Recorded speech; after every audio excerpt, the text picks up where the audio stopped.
ભારતીય બજારમાં સોના અને ચાંદીના ભાવમાં આજે ઐતિહાસિક કડાકો જોવા મળ્યો છે। રોકાણકારોમાં ભારે નફાખોરી અને વૈશ્વિક બજારની અસરોને કારણે કિંમતમાં મોટો ઘટાડો નોંધાયો છે। ચાંદીના ભાવમાં આજે પ્રતિ કિલો 11,000 રૂપિયાનો ઘટાડો નોંધાયો। આજે ચાંદીના ભાવ પ્રતિ કિલો 2,79,000ની આસપાસ ટ્રેડ કરી રહ્યા છે।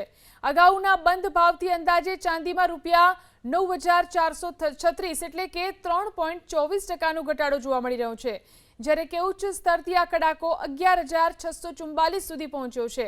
આવી જ રીતે સોનાની વાત કરીએ તો 1,700 રૂપિયાથી વધુનો ઘટાડો થયો છે। આજે સોનું પ્રતિ 10 ગ્રામ 1,60,000 આસપાસ ટ્રેડ કરી રહ્યું છે।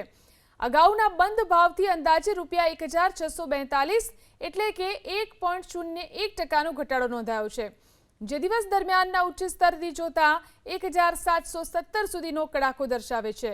સોના ચાંદીના ભાવમાં આ ભીષણ ઘટાડા પાછળ મુખ્યત્વે રોકાણકારો તરફથી કરવામાં આવેલી પ્રોફિટ બુકિંગ જવાબદાર છે।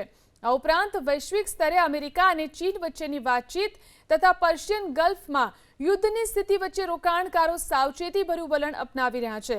ડોલરની મજબૂતી અને ભારતીય બજારમાં આયાત જકાતમાં ફેરફારની અસરો પણ આ કિંમતો પર જોવા મળી રહી છે।